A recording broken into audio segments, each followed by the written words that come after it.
power of sport and using sport as a tool to create social change.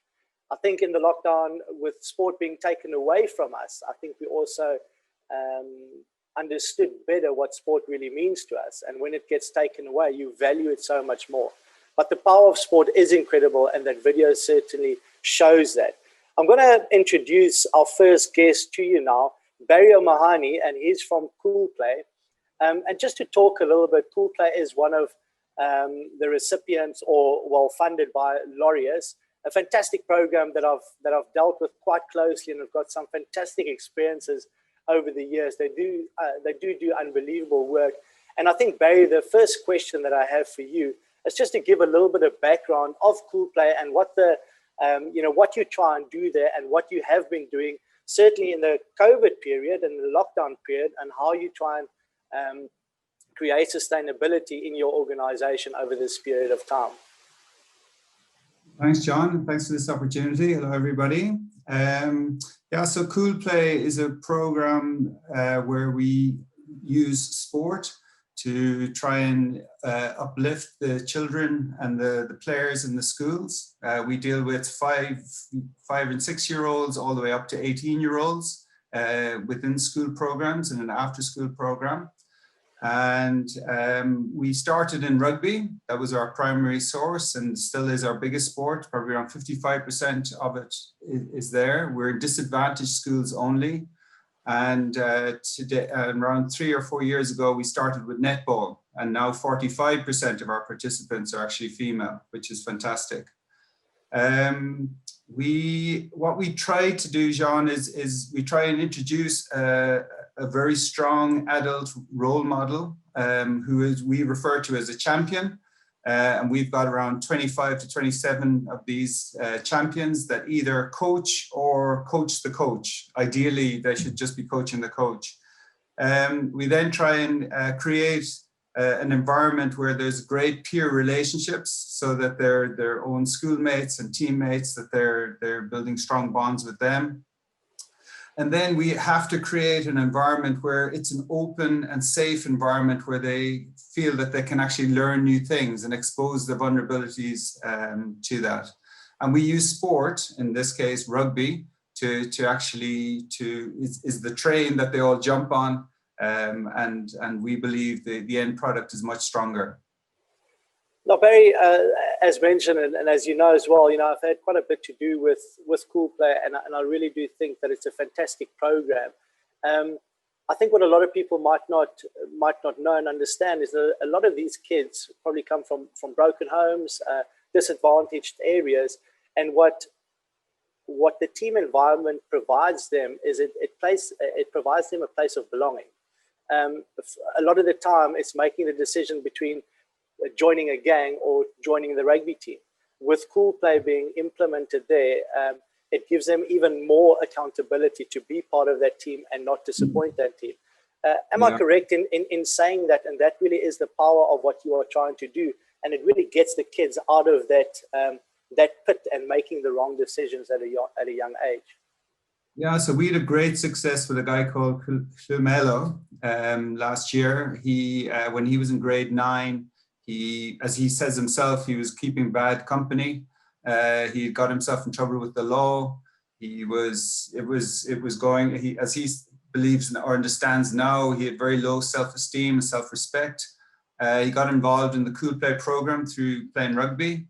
And with the involvement of the coach, and the coach being the mentor to him, having these conversations with him, last year he actually ended up, and he obviously clearly was a very bright guy, but he was off course, and he got accepted to UCT and Stellenbosch Medical School, and he's made the right choice. He's gone to UCT. And so he's got himself a scholarship to do medicine next year. And I think he would tell you, and he does tell you himself, listen, without that, I was way off course. And that team environment really helped him. Yeah, and do you get, Barry, those success stories, do you get them back a lot of the time to feed back again to the system, back to the youngsters? You've been going for quite a number of years now. Is that part of the process, is not to just take a kid and say, okay, you are in your community, it is a difficult environment, we're going to provide you with the opportunities, and then you leave and never come back.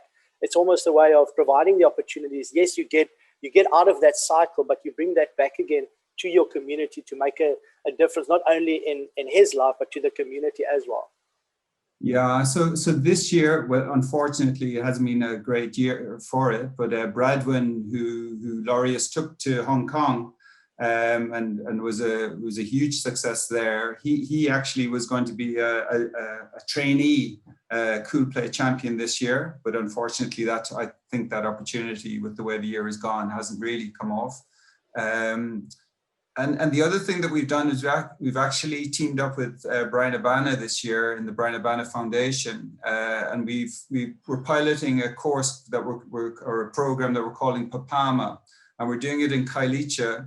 And what we're doing is we're identifying kids in grade 10, 11, and 12. And what we want to do is focus in on them to, first of all, make them become leaders within their community. And what Brian is very passionate about as an individual, and I am as well, is that learning that they can give back into their community and make a difference. So this year in lockdown, although the program's been disrupted, like all programs, they have done some feeding schemes. They've teamed up with Ladles of Love. They also teamed up with Brian Abana. And one of the things that we had already planned was that the JDI Foundation were going to come in, and we supplied money, JDI supplied money to put together food packs. So they first of all had to actually get there in an assembly line, put the food packs together, and then secondly go out and deliver it within their community. Well, that's fantastic to hear, and also the impact of some of our ambassadors and academy members like Brian Abana. And before we actually do go to Brian, maybe Barry, just a last question. You know, I'm very aware that, you know, non-profit organizations are really struggling. We know that the economy in South Africa is struggling because of COVID. You know, what are you trying to do, or what are you doing to kind of get through that? And I suppose a plea to those listening as well, and those with other networks to support where they can. Are you really feeling the struggle of getting funding in the current economic situation? Yes, so we've lost, although we've been helping feeding schemes, we're losing funding. Some of our donors are switching across to feeding schemes, which I understand. The second problem in the philanthropic world, and Jean, you need to do this as a professional in this area, is this thing of having a 3-year cycle is not a great idea. You can have a 3-year trial with somebody, but when that organization is successful and is doing what they were set out to do, then I think you need to continue. And Laureus is actually the best funder around, actually, because they stick with you and they help you out longer term. So yes, it's been tough. We are actively trying to get international and local funding the whole time. But it's rough. It's rough, and we're a little bit worried about next year, actually. Well, thank you, Barry, and hopefully, if there are people listening, and if you do have access to funding, you know, these are programs that does fantastic work, and through also the help of Laureus, you know, hopefully we can keep those programs going. So, Barry, good luck also with CoolPlay. Hopefully, it can go from strength to strength, get through this year, and then just build even stronger relationships. So, Barry, thank you very much for your time as well. I'm going to move on now to our next guest, which is none other than Mr. Brian Gary Habana. Now, Brian, inducted as an Academy member in early February this year. A lot has changed since, right? Yeah, John, a lot has changed since. I've stayed at home a lot more than what I ever have in my life in comparison to last year's 100 and odd flights. It has been a situation where everyone has had to pivot, everyone has had to innovate, do things differently. In South Africa, we probably had a much harder lockdown, than people overseas, with some interesting rules set in. But also now being in the business realm and starting up a company, no one sort of saw the black swan event that is COVID-19 pandemic when I launched a fintech company in January this year. But it has been challenging, and like you say, time has become ever more important.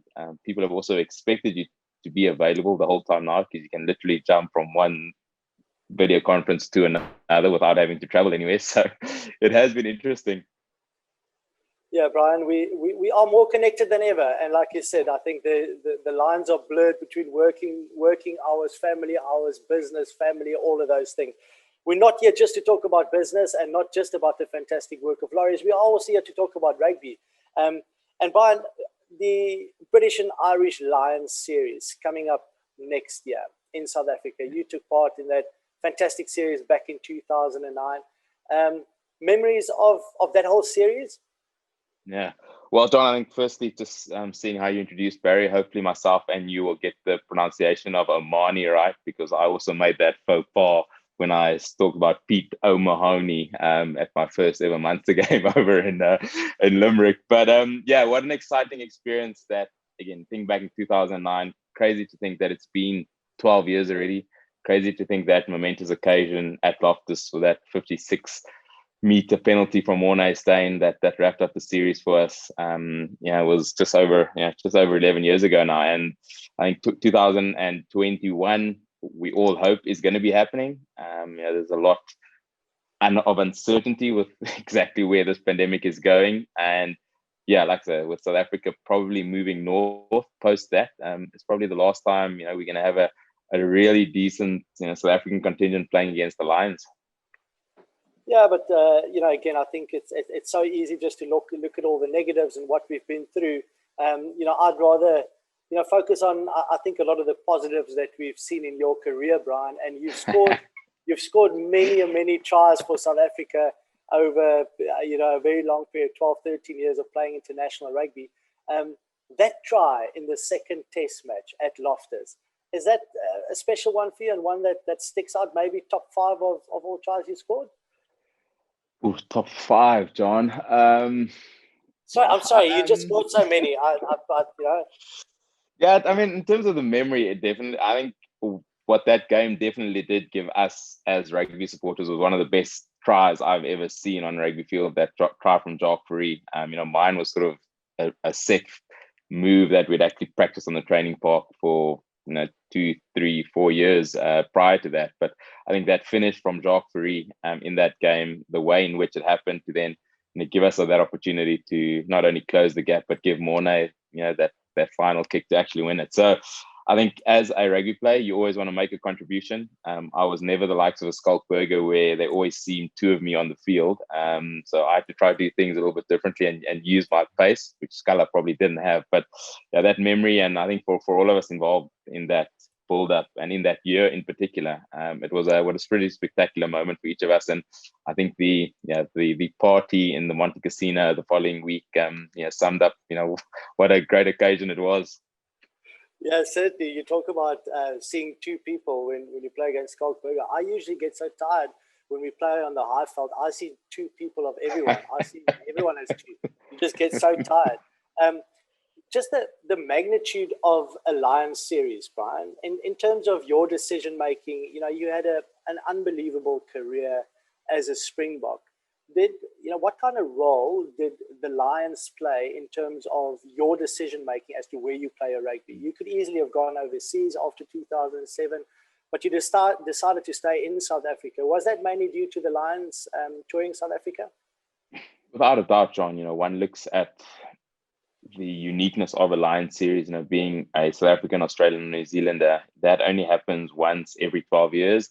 There's some test centurions that never get an opportunity to play against the Lions. And I think the passion, the pride, the camaraderie that comes with it, and the uniqueness of that occasion is something that, many players, would give any waking moment to be a part. I think we were all fortunate that we'd had that success in 2007, that we sort of, as a more majority group, stayed together in the hope of doing something special come 2009.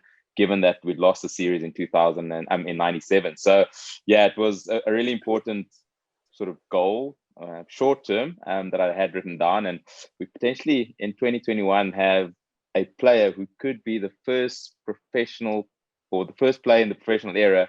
And then you raised that. I said it might be Beeson Torreira, but Frans Steyn could actually be the first player in the professional era to play against the Lions twice in a career, which is unheard of. So yeah, 2009 was special. Definitely played a crucial part in my planning, and grateful to have been a part of a occasion that went down, in history. Now, Brian, you follow rugby quite closely, and you do your punditry and commentary and all of that. Players to look out for next year, 2021. A couple of bolters that you might see from a South African point of view. Ooh, John, I've been doing punditry in the UK, so now you're putting me on the spot here. No, I'm just trying to test your loyalty here, actually. No, I mean, not all of us have got SuperSport contracts like yourself and Scott. So I mean, it's making the economy trip to the UK to earn some pounds is trying to make up for that. I think someone that sort of has been going really well for me, and he has sort of been an understudy, but Super Rugby and in the course of the last 2 weekends is Sikambunja Noche. I think Noche under Dwayne Vermeulen, he had a superb start to the Super Rugby campaign, and I think he really has left off where, he picked up where he left off in the start of the year. And I actually messaged him this afternoon, just saying, how refreshing it is to see post this long break, how great that is. And, we know Dwayne is sort of coming to the twilight years of his career. And I think in a position as important as 8 in a Lions tour, Noche can be someone that I think we can all look to. It's, again, the third time now that South Africa go into the series as world champions, and Warren Gatland's definitely going to be aiming to become the first Lions coach to not lose a series against the Southern Hemisphere teams, and that's probably going to add a little bit more spice. And given that England lost to South Africa in Japan last year, the spice is going to be pretty spicy. Yeah, Brian, I can probably go all night and speak to you about rugby and kind of your views. I must say, I'm very surprised that you mentioned forward as a bolter rather than a backline player. Looking at the test matches, though, 2 tests up in the Highveld, 1 in Cape Town. It'll be Dryfields, obviously, in the Highveld, that hopefully promotes keeping the ball in hand and lots of tries being scored. Seeing guys like a Makazole Mapimpi and a Cheslin Colby and the like playing, that must excite you as someone who, as mentioned already, have scored so many tries and really enjoyed playing on those Dryfields as well. Yeah, well, given the rate at which Cheslin Colby is playing rugby up in the Northern Hemisphere, continuing on the rich vein of form he's been producing over the last 2 years, it's really a hope that he chooses to play for the Springboks and not the Blitzboks in Japan 2021, because I think the Springboks are just at such a strength when the likes of a Cheslin and a Makazole Mapimpi, we became the first ever player to score a try in a World Cup final, which probably doesn't say much about my career, but the likes of those players, Spoon Corsi also, who's been phenomenal, and there's some of the youngsters that that showed up in that green and gold game 2 weeks ago that really put their hands up. So hopefully we see lots more tries than we saw in 2009. There weren't too many of them, I think, for us, but it's gonna be an interesting one to see how we actually prepare going into that series. The change in Super Rugby, are we heading up north? So a lot of uncertainty. But like I say, going into this series as the world champions again is something I think we as South Africans can be extremely proud of. But given the ballot draw, I'm worried that we're going to see a full red of sea again when the players run out onto the stadium, John. I must say, that's my experience. I can remember I was running out in that first test at Durban in 2009. And you're obviously expecting, it's a home game, you're expecting the support to be majority green, and you run out and it's absolutely red. It's a red sea. That was very interesting, and we might just see the same next year. Hopefully the result is also the same. Brian, last question quickly to you, and it's only because you mentioned it. Is it a concern? You mentioned the Sevens next year, World Cup, Olympics happening for the Sevens. And we see so many of the Sevens programs being stopped by so many unions. Is that a concern for where the Sevens are at? Because it's been going at a fantastic rate, and now suddenly it's 2 steps forward, 5 steps back. Yeah, John, I think they're talking about a remuneration loss within the sporting realm of, in this hundred of billions of dollars.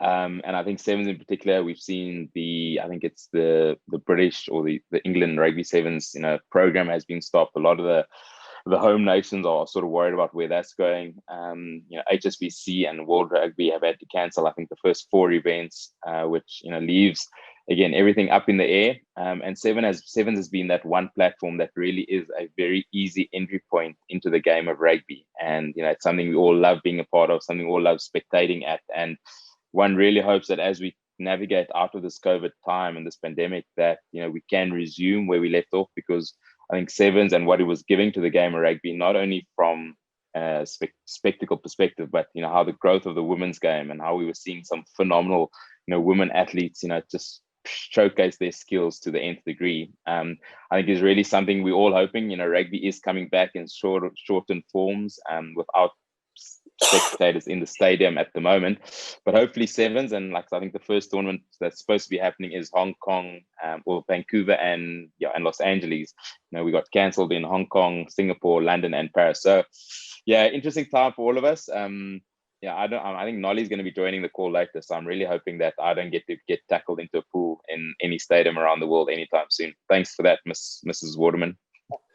Yeah, well, Nolly has actually joined us since, and we will be chatting to her later. Brian Abana, thank you very, very much for joining us.